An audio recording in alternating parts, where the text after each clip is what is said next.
Hi guys, I hope you're all really well. Just going for a little bit of a walk and we have a mission today. So I'm not going to do this video in English then in French because it would just make it really long. So I'll just do like a French conversation video on the way back because I feel like a little bit of a walk. So I just wanted to get a couple of pointers in. Now, very quickly, if you like the channel, please click like. If you're not already subscribed, please do so. Please remember that I have grammar podcasts available which cover listening, reading, one-to-one grammar, one-to-one classes, grammar.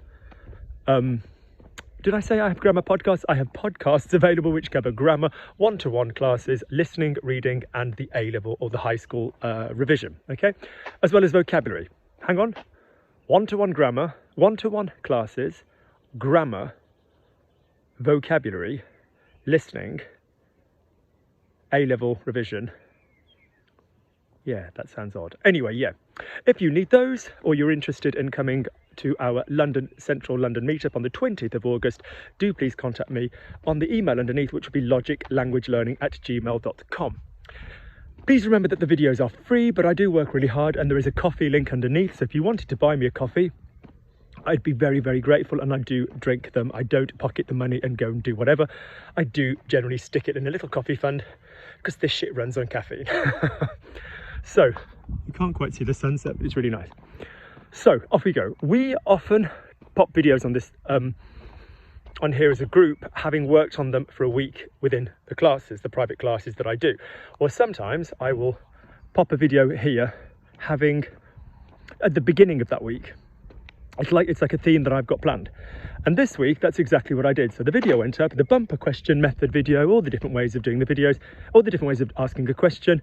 And then there's a couple of little sneaky, nasty little things that came up this week whilst teaching that I thought, ooh, my little grammar bunnies would love this.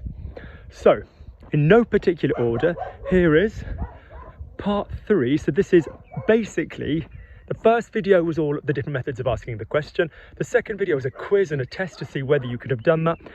And this video is going to be kind of when you've really mastered the first stuff, test yourself with this. All right, so no particular order, off we go. So point number 1 is called double. When you speak in any language, this doesn't mean you are a miserable bitch if you don't do this, but there is an element of repeating the same thing. It isn't automatically verbal diarrhea. It is reassuring the person that you are speaking to. It is making sure you have made yourself understood. And it is often very reassuring to the foreign language learner. But it can be problematic. And this is called double. So this is when you say the same thing twice. For example, hiya, you okay? You okay? Everything all right? You okay? Everything all right? It's kind of the same message. Or how did it go? What do you think? Did you like it? What do you think? Did you like it? Same kind of question. Oh, she loved it. She thought it was wonderful. She thought it was fabulous. Yeah, same point twice. This is exuberant and warm. It's not necessarily stupid, but just be aware that people do it. So, how does this affect the language learner? And how does this affect questions as per the subject of the video? So you are being taught to answer the question that you have been asked. And that is a really good thing to do in French grammar technique, also as a learner, also as somebody doing an exam. So in other words, case in point, follow the clues given to you in the sentence. If somebody asks you a question, you're generally going to use the same tense. Est-ce que vous avez vu? Oui, j'ai vu. Est-ce que vous aimeriez? Oui, j'aimerais. Avez-vous déjà vu? Oui, j'avais déjà vu. Vous vous êtes rencontrés où? Alors, on s'est rencontrés à l'école. So we're going to copy the tense that you're hearing. If there's an auxiliary, use an auxiliary, yada. So when you get 2 questions, because a lot of the time people pop 2 questions back to back, you are going to be a little bit screwed because you're going to get blur of 2 questions. You won't know which one to answer. So for example, ça vous a plu? Vous l'avez trouvé comment? Did you like it? How did you find it? And the brain remembers, especially if it's a learner brain, goes, I got trouvé, I got plu. And it doesn't divide it into 2 questions. Or it just about does, and it goes, which one do I answer first? Ça vous a plu? Vous l'avez trouvé comment? So you kind of want to be aiming, in theory, to be answering both of them. Oui, ça m'a beaucoup plu. Je l'ai trouvé, All right? It's also interesting to know that within double and questions, there will often be a yes/no question, and then there will be a more open question. So, ça vous a plu? Vous l'avez trouvé comment? Did you like it? Reassure me first on a human level. How did you find it? Oui, ça m'a beaucoup plu. Je l'ai trouvé super intéressant, whatever. So just be aware of that, okay? So in terms of your own questions, as a learner, there are some questions that you will want to ask twice to make sure that you have been understood. So don't confuse the person, do allow a little pause in the middle, but just be open to double. So for example, ça fait combien de temps que tu habites là? Tu habites là depuis quand? By all means, if you're not 100% sure of either of those methods, it would be really smart to ask the question twice. It also makes you just look less student abroad, kind of nervous. Shout out to Lachlan, who is a student abroad at the moment of mine, who's probably quite nervous. Good. So that's the first thing, double. The second thing I wanted to talk about was written tone. So have you ever heard somebody say, oh, do you know what, but you're getting really wound up here, but I didn't mean to be offensive, it just didn't come across well in text. That's kind of the similar thing to what you're going to have to worry about here. Questions can be generally more formal, tend to be more formal written down. So if you are asking a question and you're using your tone of voice, it's really obvious that your tone of voice is going into a question. Are you leaving? Is an inversion, but the tone of voice goes up. You're leaving is a tone of voice question, but there's no inversion. So the same in French. Tu pars? Question. Now, that's not particularly problematic because it's two words, but if you read longer sentences, it will take you till you see the marvellous little question word at the end, the question mark, pardon me, point d'interrogation, and it will sort of make you go, oh shit, it was a question. Oh, I understand. You will also just tend to see more formal things written down. That is not just that people are more formal written down, although they are. It also just means that people are more likely to not rely on the tone of voice version in an email. It's just that you just want a bit of a paper trail. So in other words, it's just be open to what gets written down. So do I want you to stop using the tone of voice question?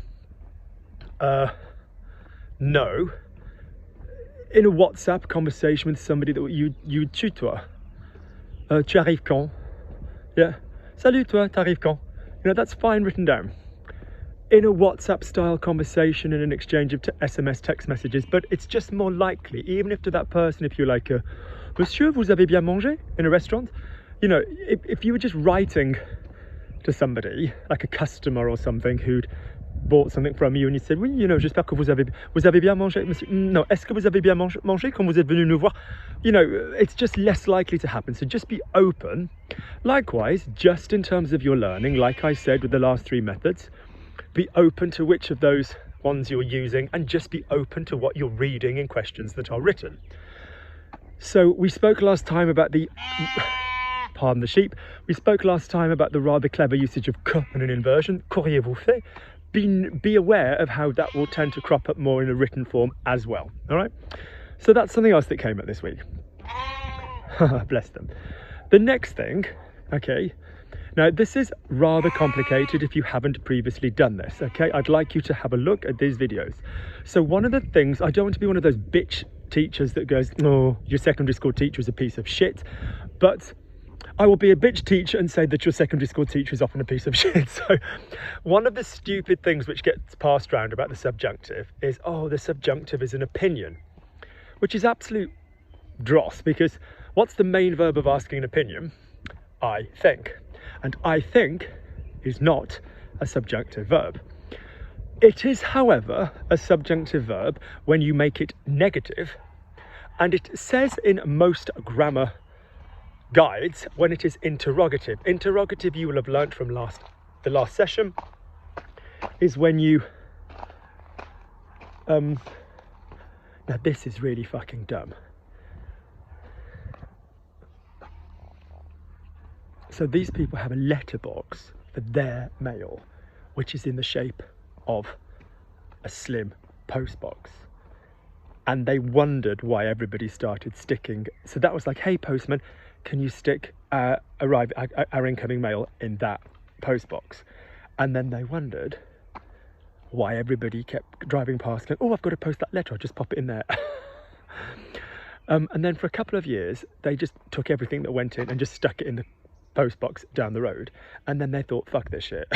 And good for them. So, if you would watch the video that I've done on certain verbs like penser and croire, there's also trouver, savoir, whatever. So certain verbs tend to be normal, even with the que. So I think that you are fabulous. Alors je pense que vous êtes fabuleux. But they will be subjunctive if you have a negative. I don't think you are ready. Je ne pense pas que vous soyez prêt. And people love to say, oh yes, it's when it's negative or interrogative. Interrogative is the question form. However, it really is obvious if you've watched the first video that the three question forms are, the main three question forms obviously, are the est-ce que qu'est-ce que version, the tone of voice, and the inversion. So we're asking ourselves, I'll show you this cute little house, it's really nice. And that is known as an arsehole breaking the speed limit. That is not nice. Look at my friend Chris's garden. She makes such an effort. Lovely, lovely, lovely. So, in other words, strictly speaking, you are very, it's just, you need to know at this point in French grammar that there's loads of stuff and debate even within the French speaking world. And so you guys are always on learning forums, I imagine, if you're watching this level of video, because let's be frank, if you're watching this, it means you've watched the question video and you guys are pretty capable. But all these learners forums, when people ask questions, these forums exist in France for French people and French speakers, and we don't always, people, unless you work in language, people don't even formally know. Also, quite commonly, there's things which are formally correct, but people just really don't say. And a lot of the time that will be about the subjunctive. Debates around espérer being subjunctive or not, debates around penser being subjunctive or not with negatives and all kinds of things, people not bothering. So in other words, this one, the one I want you to have is negative penser is going to be a subjunctive, but for the questions, because this is a question video, I'd like you to use, if you use an inversion, pensez-vous que, you know, plus the subjunctive. So do you think they're ready? Pensez-vous qu'ils soient prêts? It's interrogative to say, are they ready? Est-ce qu'ils sont prêts? But it feels really wrong to say, est-ce qu'ils soient prêts? no, sorry. Est-ce que vous pensez qu'ils soient prêts? You won't hear that as often. No, that just doesn't say. Est-ce que vous pensez qu'ils sont prêts? No. So that's an interrogative, but it's not. So really, people should sort of say subjunct. No, people should say it's off an inversion and a negative rather than on an interrogative and a negative. Okay, so that's something to be aware of. So if you're asking a question with like croyez-vous que or pensez-vous que, that needs to be bringing in the subjunctive, and I will add the video which covers that topic underneath. Okay, next thing, I'm going to this little industrial estate. There's a gym here. I am signed up and I've forgotten the gym timetable, and it's so small that they don't even have the timetable online. And I came yesterday and it was 2 o'clock in the afternoon and it was closed. How peasant is that? It closes on a Saturday at 2 p.m. Good. So the next thing, so we've done double. Yes. Let's now talk about splitting. Despite my aged, ruined by an idiot doctor, joints destroyed body, I can still do the splits. And one of my students was like, I said, oh, I need to do a video on splitting. Just generally, I need to do a video on splitting. And he was like, the split? Just a video picture of you in a split? And I thought, no, because I already get enough freak show abuse as it is. We don't need that. Lovely. I love the little freaks that follow me, but when they're nice, you know who you are. So, split is really, really important and very organic and very nice. So splitting a question is ultimately when you divide a single sentence question, which you are more than likely to achieve in your own language, being fluent, into a foreign language. So for example, if you say, what time did you arrive last night? That you want to aim to be able to say in one sentence. Vous êtes arrivé à quelle heure hier soir? À quelle heure vous êtes arrivé? À quelle heure est-ce que vous êtes arrivé? À quelle heure êtes-vous arrivé? There are my different versions, and whichever one of those you think is weird or not weird, that is up to you to make your decision, and that's the point of listening to questions. If, however, you split, it's when you are going to use two sentences to achieve the same point. So you might make a statement rather than a question, and then a question. So instead of saying, what time did you arrive last night? Oh, vous êtes arrivé hier soir. À quelle heure? You arrived last night. At what time? That is one method. If you wanted to say what kind of... Actually, no, I'm going to put the come. I'm such an absolute dickwad. I almost said, would somebody please remind me to use the come after this? Somebody please remind me to use come after this. If you said, what time did Luke... No, if you said, what time did Luke arrive? Notice one of the most common methods in French, generally in French speech, is to use the name and then the Monday 6:30 to 8 p.m. Okay, is to use the name and then the pronoun. So, for example, if you said Luke likes green tea, well, he doesn't really like it. He just needs the antioxidants and the anti-inflammatory. I mean, I'm so sorry, and I've spent some really lovely time in California, but anybody that goes, oh, we went to a cake trial for our wedding, oh, we really enjoyed the green tea, you know, matcha frosting. I'm like, get a bloody life. What the heck is wrong with you? Ganache or caramel or whatever. Vanilla if you must. But but green tea, no. Love a green tea, but not like in a cake. So, yeah, so in other words, if you said Luke likes green tea, Luc, pause, or comma, il aime le thé vert. So it's already very, very French. Is Matthew coming? Il vient, Mathieu. So just notice that by definition is a split. It sometimes doesn't even sound right to say, Matthew's coming. Mathieu vient. Il vient, Mathieu? Yeah, yeah. Il va venir, Matt? You know, that's fine. Splitting is better. So let's just look at a couple of examples of some splits. How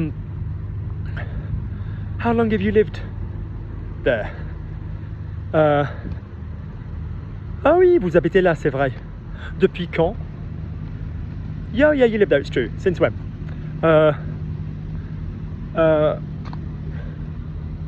What made you want to be a French teacher? Ah oui, vous êtes déjà prof de français. Pourquoi? You know, like just that kind of concept. It's just at this moment slightly grammatically easier for you guys than, you know, it. Why did you want to become a French teacher? Pourquoi est-ce que vous vouliez devenir prof de français? I'm not saying the other one isn't doable, but it's just something to be aware of, all right? So we'll have a little play with those. Okay, there will be, by the way, so this might seem a bit like an explanatory video and not a lot of examples. It won't go up the same time as this because I need to get back and upload it. But I did one of the live classes with the lovely Nina, the lovely Margarita, Maggie, and the lovely Suzanne. Susan. And yeah, and so that was all questions last time. So that will go up, and that has included some of these elements. So in other words, then we've done the subjunctive one, we've done the split one, we've done the double one, we've done the writing one. I think that was basically what I wanted to include.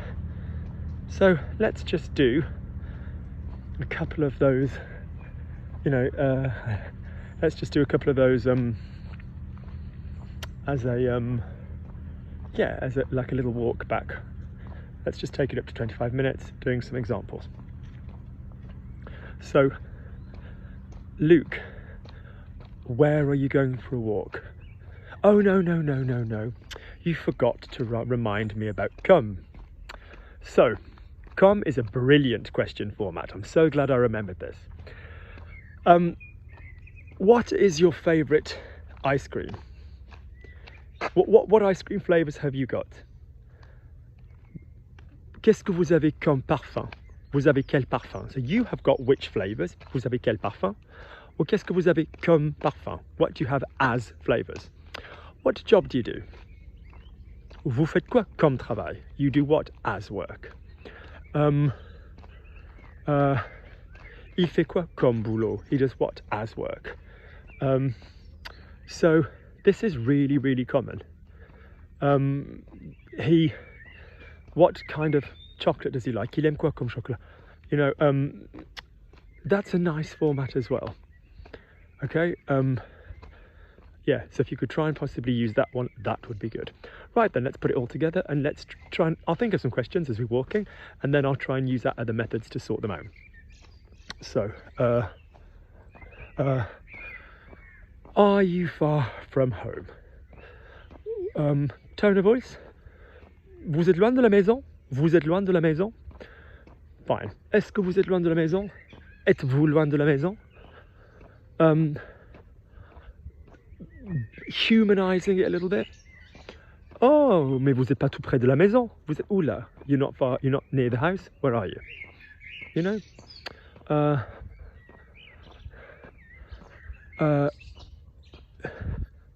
Who did the house belong to? Who did the house belong to that you mentioned? Who did the house belong to that you mentioned? To whom did the house belong that you mentioned? À qui appartient la maison dont vous avez parlé? Oh. Ah oui, Luc, tout à l'heure, tu as parlé d'une maison. C'est la maison de qui? Luc, tout à l'heure, tu as parlé d'une maison. C'est la maison de qui? You know, earlier, a moment ago, you spoke about a house. It's whose house? Using the split. C'est la maison de qui? Je connais le propriétaire. It's whose house? Do I know the owner? Using double double.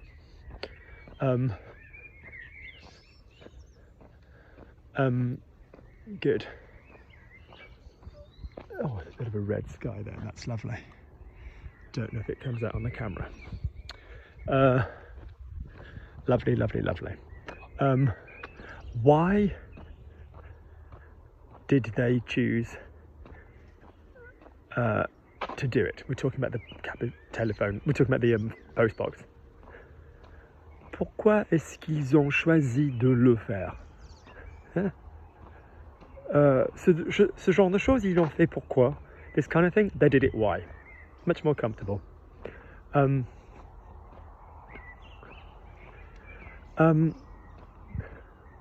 Good.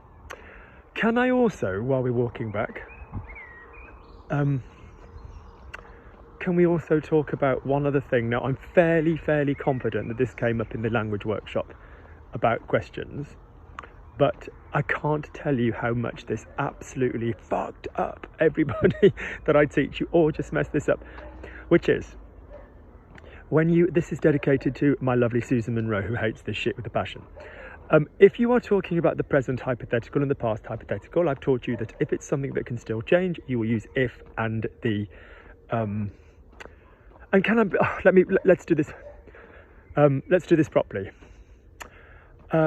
When you use if, you do not have to use the was and the would. You do not have to use the imperfect and the conditional. I've said this point so many times. How do you say please? S'il te plaît, s'il vous plaît. You don't say the imperfect. You can use present tense, future tense, past tense, future tense. If you want, we can leave. Si tu veux, on peut partir. If you want, we will leave. Si tu veux, on partira. If you liked the TV show, you will like. Oh, si tu as aimé, as in given that you like the TV show. Oh oui, si tu as aimé l'émission, tu vas bien aimer, whatever. There's different things. It's only if we're being hypothetical. If you liked, you would, whatever. If you had liked, you would have done this, whatever. So if you are in those two models, so that means present hypothetical is something that could still change. If you liked the TV show, you would watch the second season. But past hypothetical is something you can no longer change, which is, oh, well, if you'd have liked season 1, you would have watched season 2, meaning you've now missed it. Okay? And so that would be present hypothetical that you can still change, we'll use was and would. There's a shitload of videos on this on my channel. And present past hypothetical uses was and would in the middle and the auxiliary. It can go either way, meaning you can go the if clause and then the would clause, and the would clause and then the was clause and the would clause and the would clause and the was clause. Please just remember that the if part is going to go with was. So if you wanted, you would come. You would come if you wanted. You would have come if you had wanted. If you had wanted, you would have come. You can swap them round. So now notice, and I did say this briefly in the last video, that it is really common to have the second half, not the second half, the would half, being with a question. So I teach you guys shit like, if you knew the answer, you would say something. Si tu savais la réponse, tu dirais quelque chose. Ouais, si tu savais la réponse, tu dirais quelque chose. Notice how easily it becomes, if you knew the answer, would you say something? Si tu savais la réponse, and then because you are in the question element for the second part, then you can bring together the three different freaking methods that we've got. So for example, si tu savais la réponse, est-ce que tu dirais quelque chose? Si tu savais la réponse, tu dirais quelque chose? Si tu savais la réponse, dirais-tu quelque chose? You know, do you see what I'm saying? The same in the past hypothetical. If you'd wanted, let's stick with the same example. If you'd known the answer, you would have said something. Si tu avais su la réponse, tu aurais dit quelque chose. Ouais, non mais Luc, si tu avais su la réponse, tu aurais dit quelque chose. If that were a question, well, if you'd known the answer, would you have said something? Notice again, it's really likely. So you say your if, you set the situation up, and then you say, well, is that the case? If that had been the case, would you have done that? Si tu avais su la réponse, est-ce que tu aurais dit quelque chose? Tu aurais dit quelque chose? You know, aurais-tu dit quelque chose? Sounds better with a vous. Auriez-vous dit quelque chose? Si vous aviez su la réponse, est-ce que vous auriez dit quelque chose? Si vous aviez su la réponse, auriez-vous dit quelque chose? Si vous aviez su la réponse, vous auriez dit quelque chose? Or notice again, we could reverse it. Vous auriez dit quelque chose si vous aviez su, vous auriez dit quelque chose si vous aviez su la réponse? Est-ce que vous auriez dit quelque chose si vous aviez su la réponse? Auriez-vous dit quelque chose si vous avez su la réponse? We could swap it the way around. Okay, so be very, very aware that it is very common to use if with those hypothetical questions. And again, in theory, with all the other if, no, ignore what I said. It is very common to use questions with the hypothetical if clauses, but just as well with the other if clauses. If you said like, if you want, we can go. Well, if you like the show, can we go and see it? Mais si t'aimes bien le spectacle, est-ce qu'on peut aller le voir? You know, you can use present and present with anything you can do in the two if clauses you can do with the questions. Just remember that the question part has to be in that way. Good, I think that's enough because you've got this little top up for those of you that really love questions. And let's be honest, if you want to bloody talk to somebody, you need a proper question. You will have by, when am I back from this house? The 30th. Maybe I'll upload it in the meantime. I'll jump on the neighbour's Wi-Fi. I'll do that. Yep. And that. So you're going to have a lot of questions, a lot of material about questions, which I think is really freaking important because it's really how you talk to people, isn't it? So, yep. Anything else that you notice that's at all questionable, anything else which is at all pertaining to questions, do just please attach a little link underneath and say, oh, I've seen this, you know? Yeah. Really, really, really, really useful. How we speak to people, how we answer exams, how we chat people up, how we fall in love, how we find out who people are, how we find out what other people's narrative is, very important. Half the time other people's narrative can be a load of shite, but whatever, at least you've tried. All right, loads of love, take care. If you've liked the video, please click like. If you're not already subscribed, please do subscribe. Please remember I have a coffee link underneath if this has helped you, this free tuition video. Good.